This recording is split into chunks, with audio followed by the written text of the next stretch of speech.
Good day, ladies and gentlemen. Wayne Elliott here with the Health and Wellness with Wayne Elliott show here on the Truth Be Told radio network. Just waiting for my good friend, Dr. Michael Garko, to join.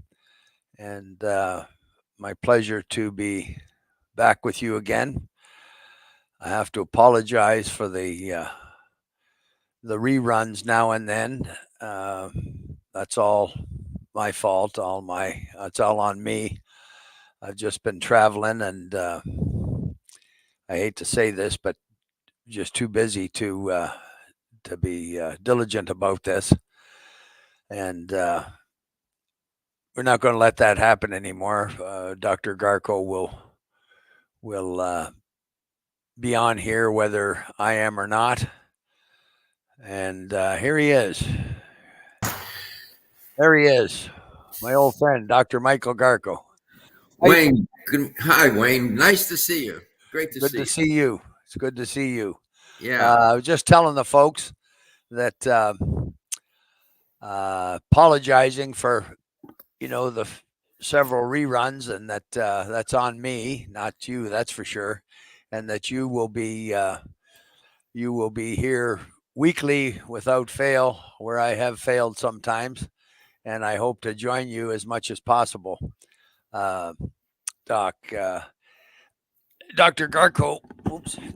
Dr. Garko, as I think I've said to the folks before, has had his own radio program based in Florida, one of my favorite places, for 15 years. And it was my pleasure to be his guest once a week for a year. And Dr. Garko has always done a great job uh, for his audience who loved him there and on Let's Talk Nutrition, his old show. I'm very lucky that the doc has joined me and works so hard uh, with Strauss now. So these shows will air weekly, folks. Thursday evenings, 8 p.m. Eastern Standard Time on the Truth Be Told Radio Network. So uh, we'll get her we'll get her kicked off here now that Dr. Garko's with us, and I don't know. Where would you like to start, Doc? You're the brains of the outfit. Well, I can tell you, Wayne, been almost every day now for a number of months. I've been on radio and TV across the country representing Strauss and proudly talking about the company and health issues. And it's remarkable the tremendous amount of interest in cold and flu season. I don't know what's going on out there, but almost to whether it's radio or TV, whether I'm on the west coast of the U.S., the east coast, in the middle of the country, makes no difference. Small towns, big towns, all these hosts want to talk about cold and flu season. So apparently their audiences have communicated to them that they're concerned about it. And I've been watching the news and I'm watching the commercials, and I saw this morning, I saw a number of commercials for respiratory syncytial virus, RSV. We're going to talk about that today, and in that it's no longer cold and flu season. And so I guess there's this concern among people. People are catching on that, you can't afford, you can ill afford, no pun intended, to get sick. So it's reflected in all these shows that I'm doing. They want me to. Oh, you froze. Am I still good? Yeah, there you are. You're back. Yeah. I hear you though, Doc. And to back up what you've just said, my queen, my missus, has been a full month with cold-like symptoms, very heavy chest.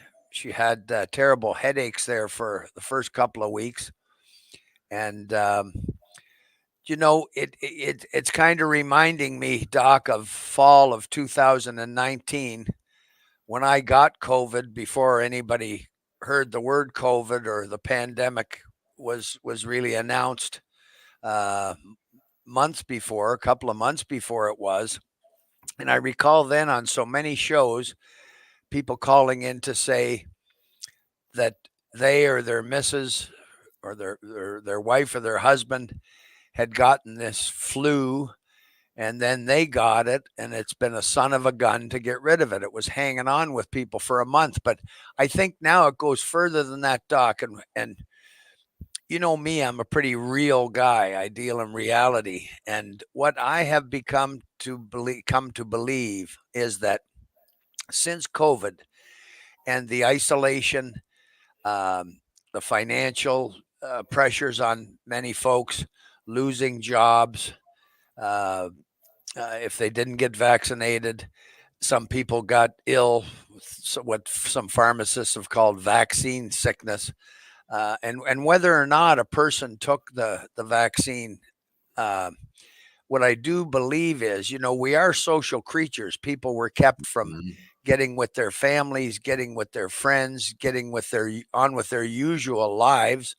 Many places closed for long periods of time. So, you know, I think the strain on people was tremendous in general. Fear is a terrible emotion, the way it affects us.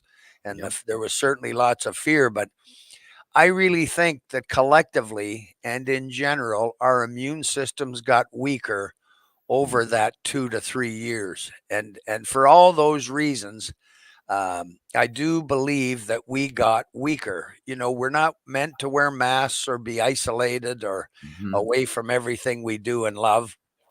And so it's really hurt us. And the fear I've kind of got is that it seems that this stuff is with us now, the RSV, more vaccines. Um, who knows, depending on what happens and the number of people get sick, what our governments might do. Um, so the stress certain, and then look at inflation, interest rates, mortgage crisis in waiting. It's happening, but it's at the early stages. So there's a lot of things for folks to worry about and be fearful of. Sure. And so I guess, it's a son of a gun if our immune systems have actually gotten weaker, most of us. And so we've got to, do our best, of course, to fight back and try and stay well and do the things that Sure. help us stay well. I just wanted to make that point, and of course, when it has a mental effect on us as well, which is impossible to. Some people can shake off anything. I think most of us, maybe aren't like that. So, with fear and the mental stress on people today, young folks trying to get a home, my God, my heart bleeds for every one of them. Not everyone has parents that can help. Not all parents can help, and so it's a tough situation. And Sure. um, Say and we know it's a multifaceted thing to stay 100%. healthy. So maybe it's a good place to start today, Doc. I know Sure. you've been doing a lot of shows about flu season and so forth, but I Yeah. think it's just bigger than that now. Well, it's interesting what you said. I do think there's some truth in your point about the people generally have become more immune compromised for a lot of different reasons. There's a lot more stress for a lot of different reasons currently, and stress takes a big hit on the immune system. And what dovetails with that is that these viruses don't remain the same. My daughter, of course, is a virologist and studied viruses her whole career. She has her PhD in virology. And I've learned a lot from her. And one of the things I've learned from her and in my own research is that viruses mutate. They constantly mutate and adapt and adjust to vaccines, to the environment, because their goal, since time immemorial, since they've been on this planet from the beginning, is to survive and find a host. So they mutate. And when they mutate, they can become more virulent.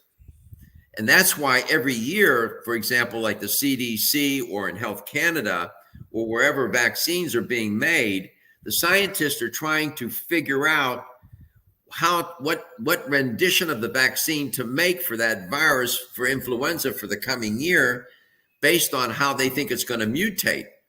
So the immune systems generally, maybe people are more immune compromised. The viruses are becoming more virulent, and then you got another variable that's in play. It's no longer cold and flu season. It's cold, flu, COVID 19, and RSV season. All four of those viruses, which are respiratory viruses, Wayne, are in the mix. And I think people are catching on. They're saying, holy cow, you got now even a greater chance of being infected by one of those viruses. And by the way, if you think, well, if I get the cold virus, I can't get infected by another virus. That's not true. Right. You can get infected with more than one virus, and if you're immune suppressed already because you're infected, you're a sitting target. So your point's well taken. It's a sort of a confluence, as you suggested, of all these different things coming together. That's why across the country, I see it every day on these shows. They want, in fact, they'll book me. I swear to you, they'll book me for 5 or 10 minutes. I end up being on there 30, 45. The other day I was on for 60 minutes. They didn't want to cut me loose because the audience wants to know more. They call in, can you tell me more? What can I do? What can I do? So I thought today we would share with them what I've been telling people across the country almost every day now. What can you do to keep your immune system vital and vigilant so it can remain the sentinel of your body? And by the way, botanicals, the botanical medicine, the herbs are a centerpiece of what you need to do. So I thought we would focus on that a little bit today. Yeah, I agree, Doc, and thanks for those very intelligent comments. Uh, as you know, I guess you would call me a naturalist. Uh, Among the things that Jim Strauss taught me was a lot about nature, a lot about our part in nature and how everything connects in nature. Just like in our bodies, everything does connect. In nature, it certainly does. And I personally, can't help but to stick with the natural way. I've not been vaccinated, um, Doc. I'm afraid of it. They've been made, pretty quickly. Some of these vaccines, and I hope they've helped some people, but I just, personally, I can't get my head around that, and I'm going to stick with the Well, creator and what the creator gave us. And people like Strauss did such a brilliant job, Jim Strauss and Peter and their family, on making formulas that have, speaking for myself, have saved me, uh, going back a lot of years. As you know, through the third round of COVID and myocarditis, I learned that I did have a heart attack. I knew I did. I never said it though. I said I had an attack, but I knew that I had had one. When you get a sledgehammer in the chest, Doc, and down you go, that's a heart attack. And that's what I had. They've confirmed exactly half my life ago at age 35. So, I have to have faith in Strauss because here I am in my 70th year, and until this myocarditis, had zero heart issues. I had doctors tell me I had the heart of a young bull. A doctor in Halifax last year told me that they don't see this. They don't see men my age with a heart as strong as mine. And so I'm forever grateful. But um, I think we do have to, as smart as man can get with medications and vaccines and this and that. I still think, and of course, as a PhD nutritionist, I know that the benefit in good food and good water and getting the well, we're, proper we're nutrition going to and not talk being about too that. fat, all these things. So, Sure. um, it's I think most people, seniors at least, are on some medications, and most people have not been lucky like me and had the benefit of uh, smart people helping educate me, not formal education like you, but have helped me, including yourself, of course. Um, So it's understandable. I used to joke at lectures, doc, and I'd start out that if your doctor told you to go home, go out into the barn, get a pitchfork and eat you know what, you'd do it. And everybody'd laugh and I'd say, no, you'd do it. And we would carry on from there. But I mean that. And so, I do think that people can benefit from knowledge about other things, natural products, natural foods, which are almost gone now, Doc. There's so little natural. I I was know. raised as you were on 100% natural foods, nothing seedless, nothing genetically modified. Look at my grandchildren today. I wonder if there'll be any natural foods left for them through their young lives. 93% of all items in the grocery store, they say, are or contain GMOs. So we've taken this path, I guess, too late to turn back. So it's just more important than ever, I think, Doc, to supplement and to Oh, do our best to look after ourselves, because I don't think 100%. we've been looked after very well. 100%. You're absolutely right. Look, uh, speaking of natural, the natural world, we're talking about nature. Yes. And we must understand nature is not all that benevolent. People think, oh, mother nature. Well, let me just tell you a couple of things what I've learned. Nature inherently has one agenda, basically keep the planet alive and the species from microorganisms all the way up to where we are alive. That's its agenda.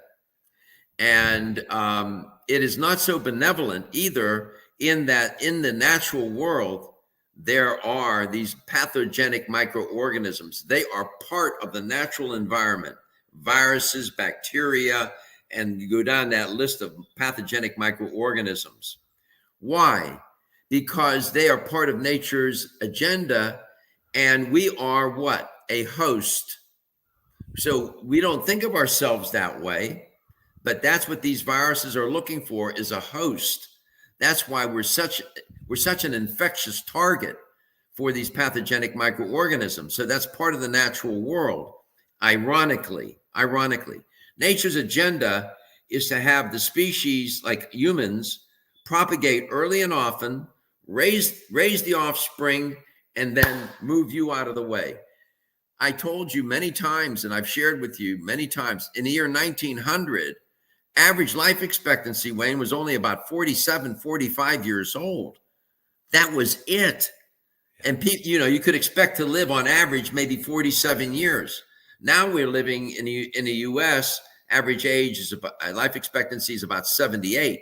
That's not because we're eating better, living better, doing better. That's because of science and technology, keeping people alive with all of these other, scientific medical innovations. Not because we're not because we're healthier. In fact, we're less healthy than we've ever been as humans. This, Except I except dare say, maybe for hygiene, doc. We have much better hygiene. We've all seen 100%. the pictures and movies of where people Yes. from a second floor would dump their toilet potty out on the Yes. street right in front of their house. So that, I think, has been a big part. No, sanitation methods contributed immensely.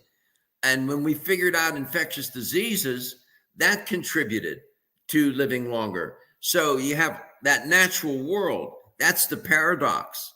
But within the natural world are the instruments, if you will, to help us stay healthy and keep alive. What are those? What are they? It's it's the food, the plants, the animals. I'm a big believer in a plant-based diet. I didn't say exclusively, but I believe in the plants and the herbs. Without them, we will not survive. So that's where, that's a gift from nature. Is interesting. It's paradoxical. It has its agenda is brutal.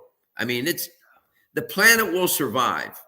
We will perish before the planet does. It's survived meteor hits, ice age, and I don't worry about the planet. I worry about us, whether we're going to survive if we don't incinerate ourselves before that. So nature has the paradox. It has the environment for us to get sick, but also has the environment for us to stay alive if we capitalize on it. And that's where I think the herbs, the botanicals, the plants come into play and play a huge role in contributing to our health, wellness, and well-being. I can't argue with that, Doc. They saved me. They saved me once the clogged arteries, all brought on by my own behavior and Yeah, lifestyle. of your own doing. Sure. Sure, ice cream and milk. I heard. Well, I was away a couple of weeks ago, Doc. I wish I could remember what it was, but I believe it was a. I was working, but the television was on in my hotel room, and so I didn't hear what was said, but I read on the screen that ice cream. This this hit home like crazy with me as a Dairy Queen operator as a kid and a milkshake fanatic. Um, Ice cream, how did they put it? Ice cream is a more serious addiction in the United States than cocaine. That's what it said. And I said to myself, wow, I guess I'm proof. I don't know. I never tried cocaine, but I guess I'm proof that, yeah, that ice cream can kill you. But, Uh, yeah, you know, dairy. people love ice cream. Who doesn't love ice cream, as bad as it is for us? But There was an article in the New York Post, and the headline, Wayne, was "Ice cream and potato chips are just as addictive as cocaine or heroin," according to this study. wow. This is recent, so this is what you were probably seeing. You Okay. remember the commercial with that actor? I forget his name. That older fella. He said, "I bet you just can't eat one." Yes. Remember, he would reach into the bag. Well, he was talking about one chip. Now it's evolved to, I bet you just can't eat one bag. Right. They should have had me do that commercial, Doc. Nobody can Oh, you just would have have been five perfect. milkshakes. You know, you got to have more than one an hour. Or you. But you Well, know what else I remember as a young person, Doc, and this, I know I was driving by then, so this is something more than 50 years ago.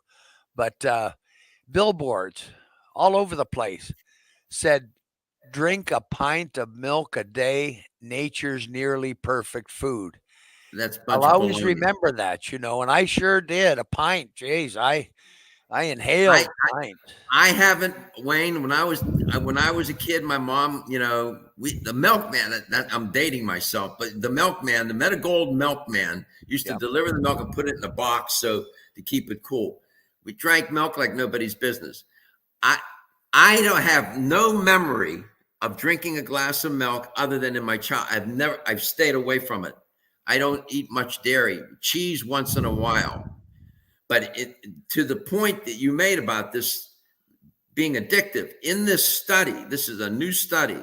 They looked at 281 studies across 36 different countries, and they uncovered a staggering 14% of adults are hooked on what's called ultra processed foods. You made this point when you opened the show today that our diet, the food culture, is a processed food culture. Well, it's an ultra processed food culture. Yeah. And what they learned in this study was that sausage, ice cream, biscuits, soft drinks, sugary cereals have previously been linked to cognitive decline, cancer, psychological distress, and even early death because they're so addictive. Food addiction is real. It runs in the same neural pathways as drug addiction in your brain. It's the same pathway. So it's real. People say, oh, food addiction. That's, you're just hyperbolic. You're just making stuff up. No, man, it's real. Food addiction is real. So you're right. And you told me that how many milkshakes did you used to drink a day? God, I never counted. It would be embarrassing, but I wouldn't be lying. I worked mostly 12-hour shifts, Doc, at the Dairy Queen. plus cleanup. It started before we opened, had to clean the ice cream machines and take the augers out and so forth. But the first thing I did when they were cleaned and back together was make myself a milkshake for breakfast. And I probably averaged, truthfully, this doesn't count milk on the side, just milkshakes, 10 to 14 a day, milkshakes, Okay, so large milkshake. by the time you were 35, your arteries had become so clogged, Yeah. you had a coronary. Yeah. It's am I surprised by that? It would listen. You didn't have to go. I wouldn't have need to have gone to Harvard or any other school to make that prediction. Yeah. Dairy is high in saturated fat. Yeah. There are some people. They get a little extreme and they'll say, "Well, milk was only intended for cows." Right. Right. Well, Strauss used to say, and I've said it hundreds of times, Doc, to people or on shows, unless your mother is a cow, don't drink that milk. We're the only 100%. creatures on earth that drink the milk of another creature. I know, and when you say that, and I have said that, people think I'm a little touched in the head. Yep. How could you say that? Drink. Remember all the billboard commercials? Drink milk, and they would have like a little mustache. Yep. Remember that?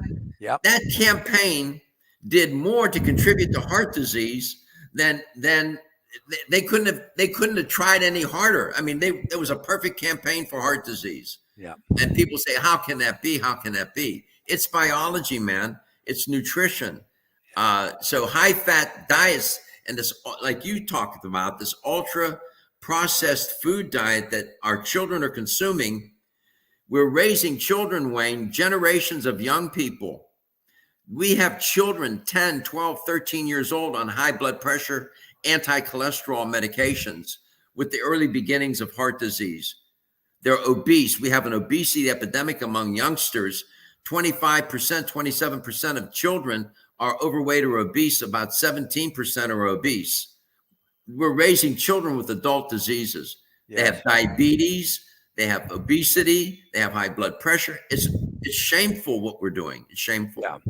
Yeah, no doubt, Doc. And, you mentioned, these processed foods. Well, I loved it. My dad and mom every Saturday went to this market and brought home the Italian cold cuts and the roasted peppers and the beautiful fresh baguettes and bread. And I'll tell you, I could eat a 4-foot long deli sandwich with those salami and capicola. I to this day, I love it, Doc. And I do treat myself maybe, I don't know, maybe 5 or 6 times a year. I probably have milkshakes twice a year now, just one, usually just one, because I just don't get full on them. But really, but I do use it as a treat. And I don't think anybody intended for us to get sick or provide foods for us to make us ill. I don't think that couldn't have been the intention.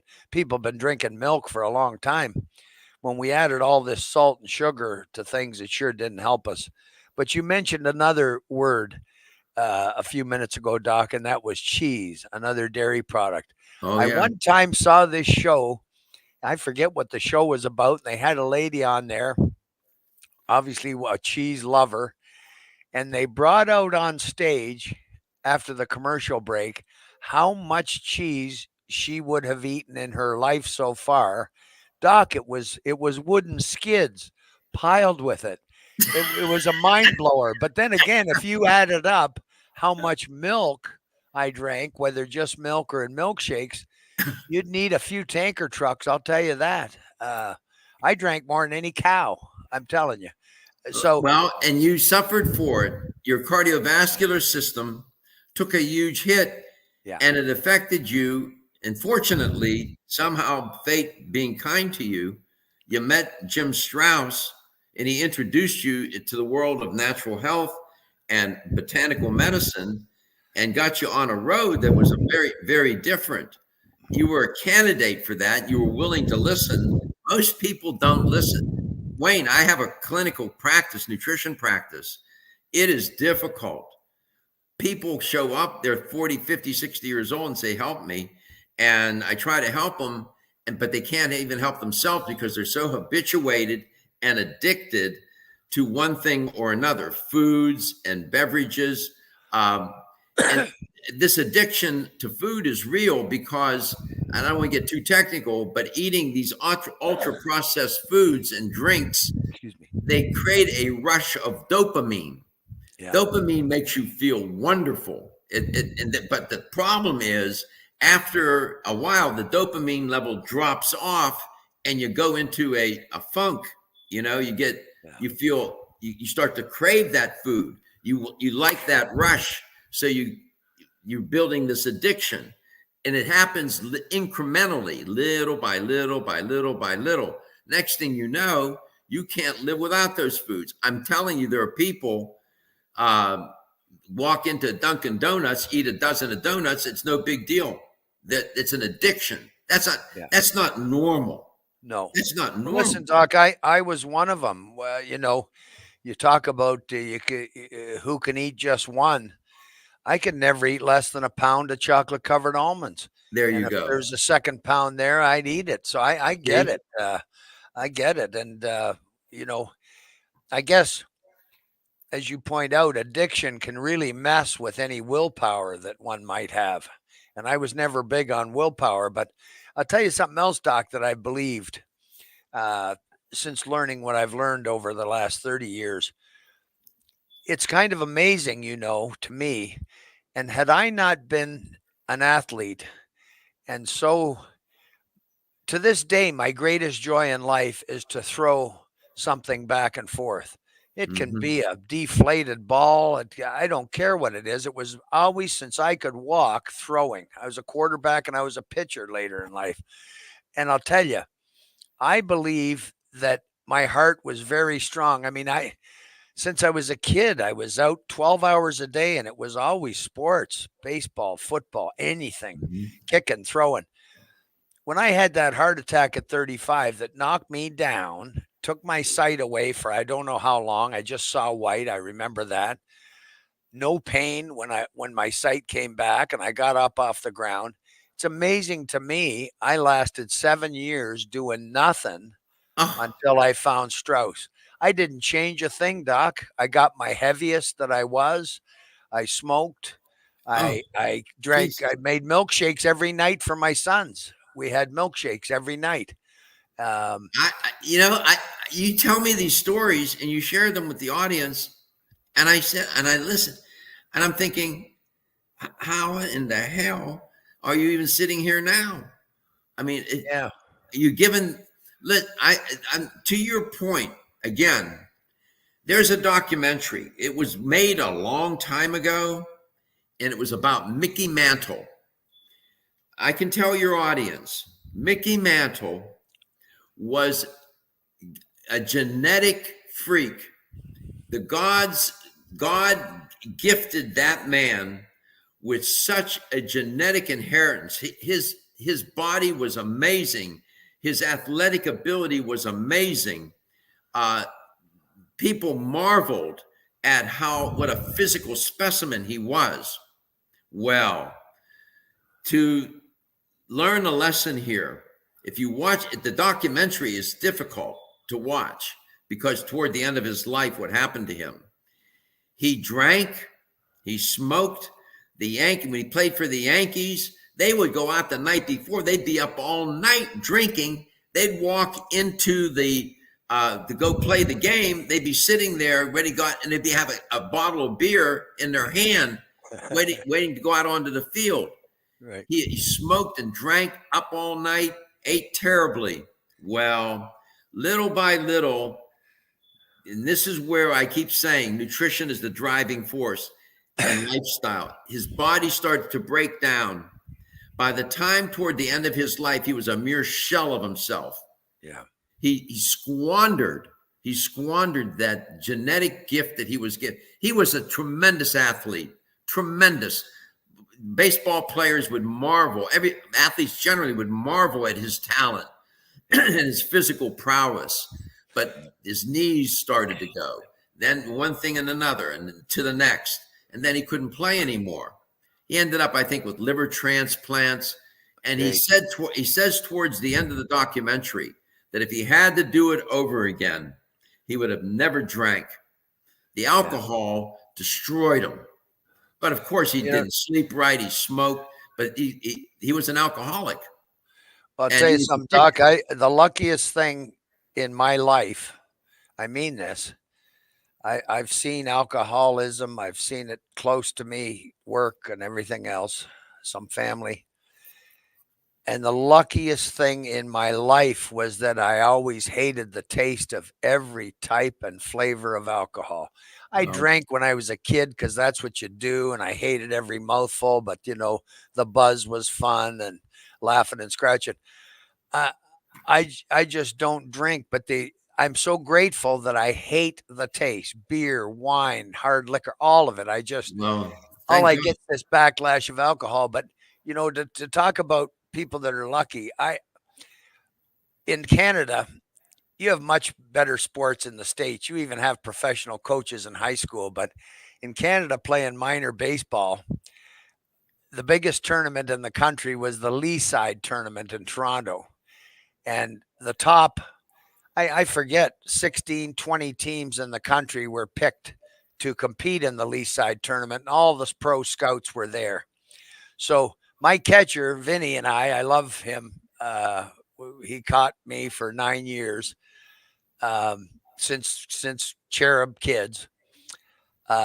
We got picked up by another Hamilton team because they were short a pitcher, and I had I'm a left-hander, and I had breaking pitches like apparently nobody had in those days.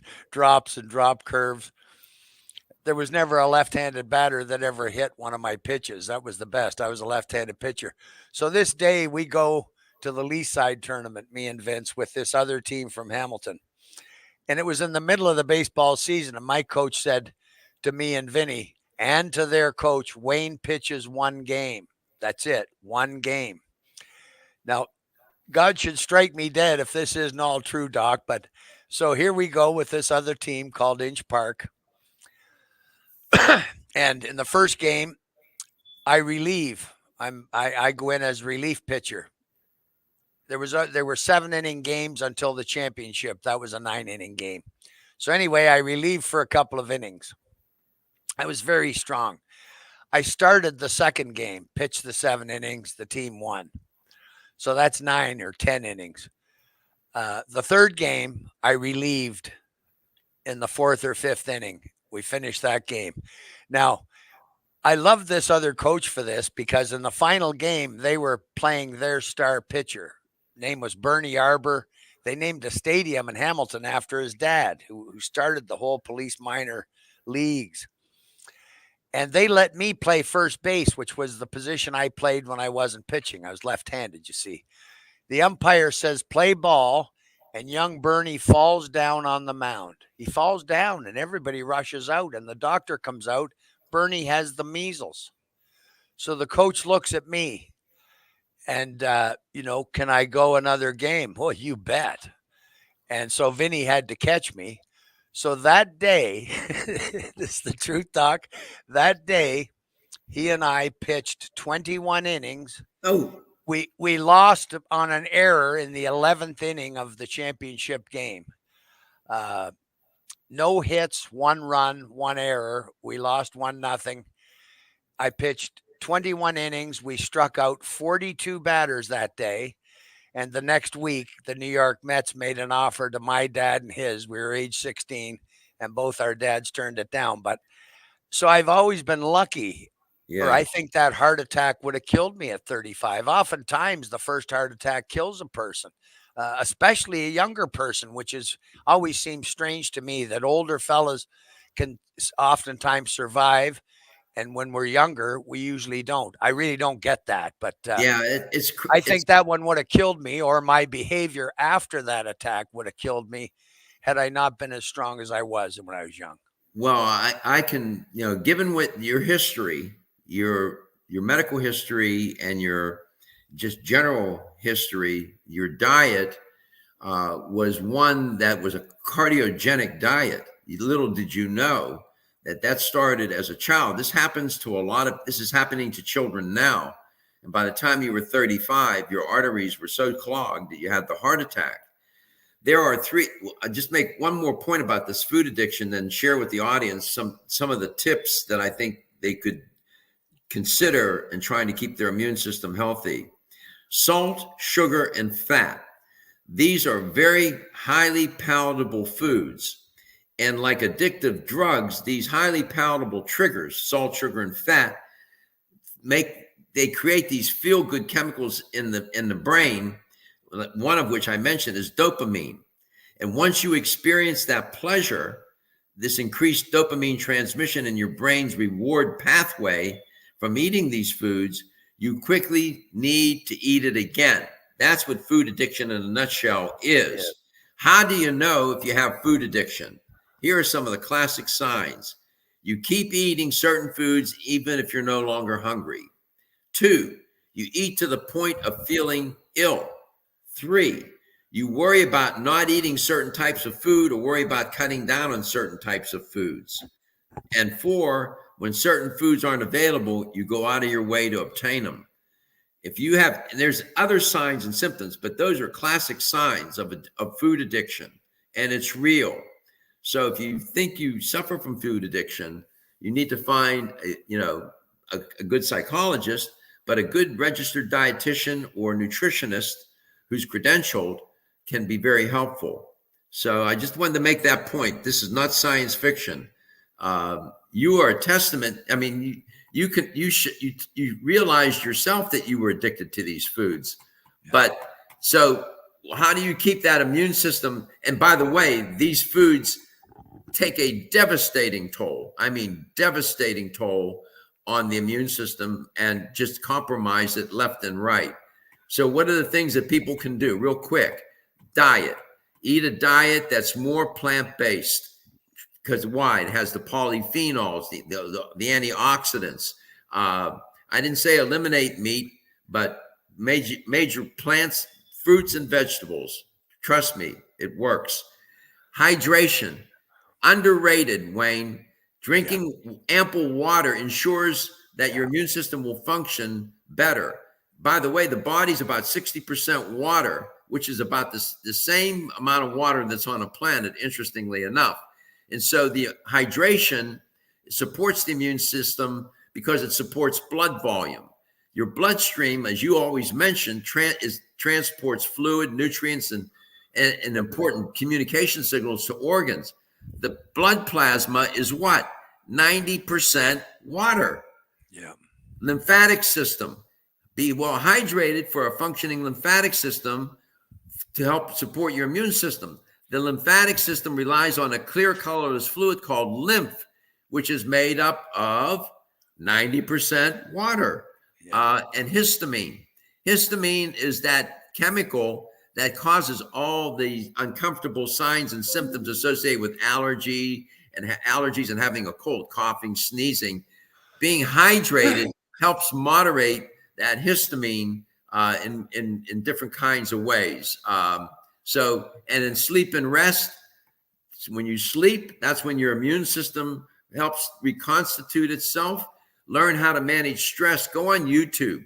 There's a gazillion videos there on stress management. Learn how to do it. And then last but not least, and this is where I usually end up with my clients, Wayne, they say, Dr. Garko, I can't do all those things. Is there something else I can do that I can, I say, well, what you can do is supplement. But you got to do the right supplements. And that's where I introduce Strauss Naturals, which offers a constellation of herbal products to help support a healthy immune and respiratory system.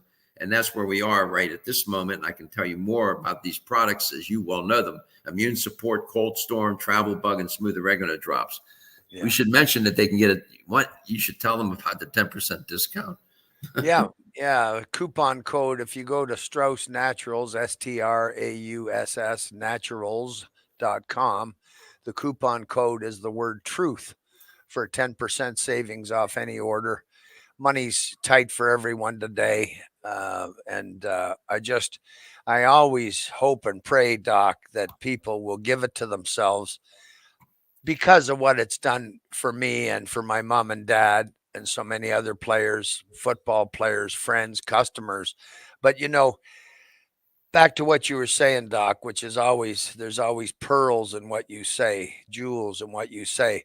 Well, you know, I guess you just really confirmed for me that yes, I'm a food addict too. I hit all those check marks. And I'll tell you that I was lucky to have such a metabolism, I guess, because a few of my friends that ate like I ate ended up at 400 pounds. And Well, I've yeah, just been blessed that I didn't. And you know something, Doc? Till I was 65, so almost 5 years ago, till I was 65, I ate more than any of my four strapping sons who are athletes as well. And you know how teenage and young men can eat, like they're going to the electric chair. Well, I still out ate them all. And I was blessed that something cut my appetite back. And probably the thing that I cut back the most, not intentionally, it wasn't through smartness or taking advice, was meat. Where I used to eat the biggest steak there was, now I really do eat a piece of meat the size of my fist.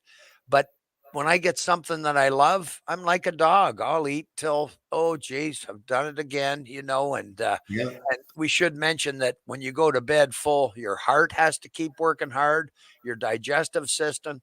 Nothing really gets the rest that it's meant to have when we sleep and rest. So, 100%. I just want folks to know that, because there has to be other people out there like me, obviously, that have this issue, this relationship with food, and just it's my greatest pleasure. They used to say it's the greatest revenge against life is to eat well. Well, I guess I've taken great revenge against life in my life, but it isn't hopeless. And we've always talked, Doc, how important it is to stay hydrated and water.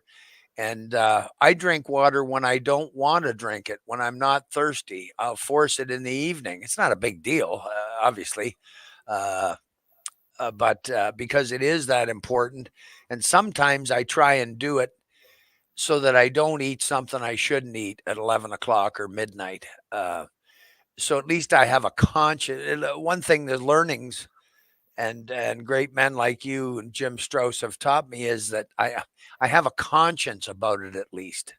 Yeah, I can say no to the candy bar when I fill my car with gas now. I never used to be able to say no, and so I'd get two or three of them, and now I have a conscience, and that's a great start. If you can just have that conscience sit there and go, no, no, this is the wrong move right now.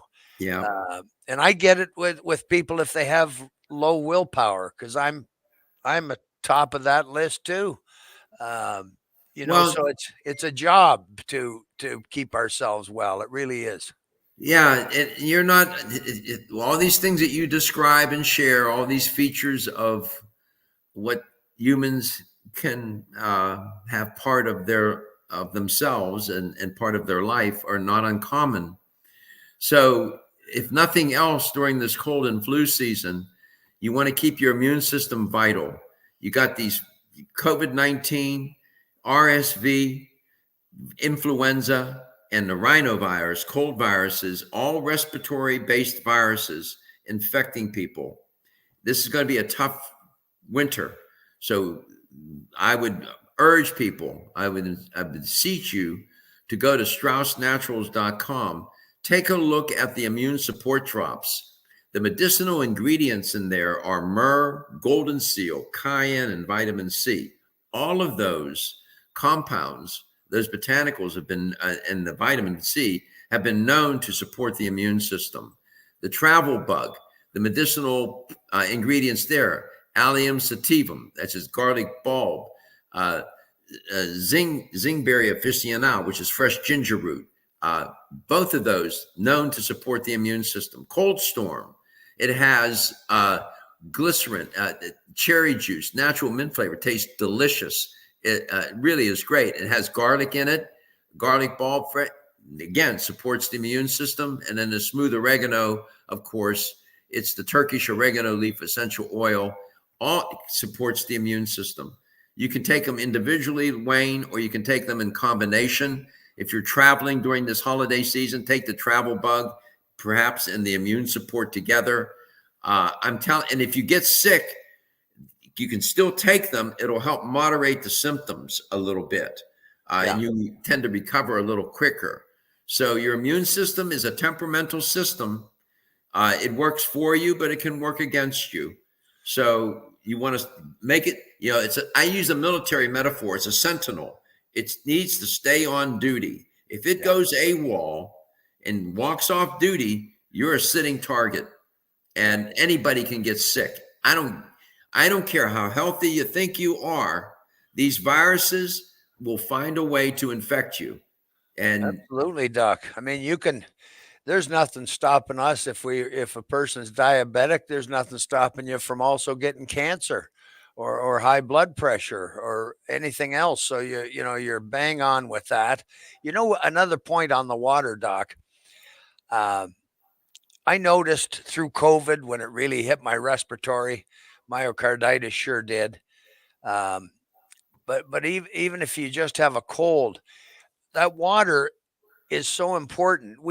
Our sinus, we can't make mucus without enough water. And true. coincidentally, apparently, our lungs are the only part of our body that's more than 60% water.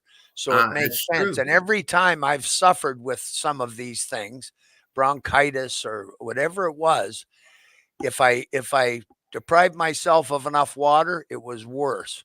The cough was worse. Everything was worse. When I drank enough water, it sure helped. I mean, we're meant to have it. Like you said, there's a reason our body is, you could say a majority of it is water. Uh, so it's just so important, and even more important when you get struck with a common cold, influenza B, a COVID, myocarditis, any of these things that really, it seems the major thing it attacked on folks was the respiratory. And I'm sure grateful, having not taken a pill through COVID or myocarditis, that I had that smooth oregano, that I had Uh, the cold storm, which I've took for the first time not so long ago. The immune, powerful stuff. And I'm going to keep taking them, Doc. The don't travel stop. bug, Don't stop. fabulous. The Uh, water, to your point about these symptoms, the histamine, there is evidence. There's a few studies out there that histamine release is enhanced under extreme conditions such as dehydration or hypoglycemia, or by different kinds of stressors. Histamine is that chemical compound that again causes the itchy eyes, the sneezing, the runny nose. It's all of those terrible wheezing and mucus production, excess mucus production. It's histamine that's responsible for that. So when you're dehydrated, it's even worse. So you yeah, feel better. That's why. And you drank a lot of lemon and water. yes, That is a natural, one of the most natural things to do. Lemons are remarkably healing yeah, because of the vitamin C and the elements, the chemicals in lemons. Make hot lemon water with tea. Make lemon tea with a little bit of honey. Drink it all day long, like you did. It's miraculous. Well, I took up on the advice of my good friend Peter Strauss when I was ill.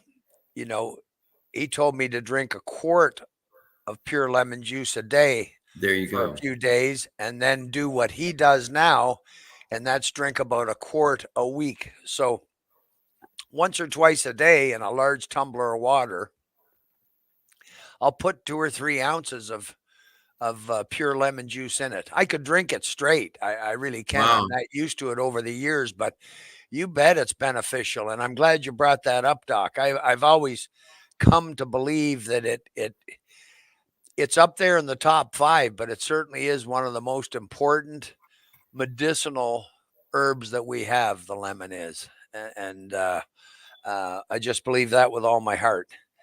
It Uh, it it is a. I'm telling you, it my mom, it's just amazing. God rest her soul.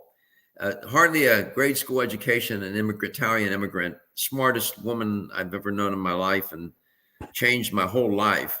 And whatever I am today, I can contribute to my mother and my father. But she was so smart, and lemons were such a part of my early childhood Yeah. all the time. And I couldn't understand where she got all these ideas. Now, so many decades later, I said, my goodness, the wisdom of that woman. When I was sick, lemon with tea. She would make lemon tea or just lemon with hot water. Um, Yeah. and I, then I heard you talking about it, and what Jim Strauss told you, and it echoed back to when I was a child. So I'm telling the people listening to watching the show today, in addition to all these other things that we recommended, simple things like lemons, with water. Just do that. Make lemon tea. Try to get as much into your system as possible, Yeah. and you will see you'll have a nice benefit from it. It's just a simple thing to do, but effective. Yeah, I appreciate that, Doc. Well, the time is almost run out again, folks. If you want to call the Strauss Company and speak to one of the great ladies there, who are always willing to help and do whatever they can do, the toll free number is 1-866 478 2873. That's 1-866 478 2873. You can go on the website to learn more, to send Dr. Garko an email or a question. That's Strauss, Strauss, naturals with an S.com. StraussNaturals.com. And coupon code TRUTH, TRUTH, for 10% savings on anything you buy. Remember that there are no contraindications with chemical drugs, and your satisfaction is guaranteed. I love that no unhappy customers, at least to the extent that they are never cheated for their money. There's no questions asked, folks. If Strauss hasn't helped you, they don't want your money. So it's tried and true. It's old school. It's the oldest the Strauss heart drops are the oldest heart tonic on the market, and made so well, so effective. I'm here because of them. My mom and dad both had great experiences with them. And I urge you to, again, this show will play Thursday evenings, 8 p.m. Eastern Standard Time. Whether I'm with you or not, Dr. Garko will be. He's an incredibly educated, knowledgeable man.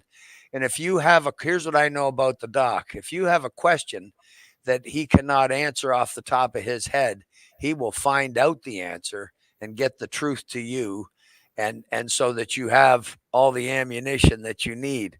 He's the most educated person I have ever met, and just truly cares about people. And his mission in life is to help other people with their health.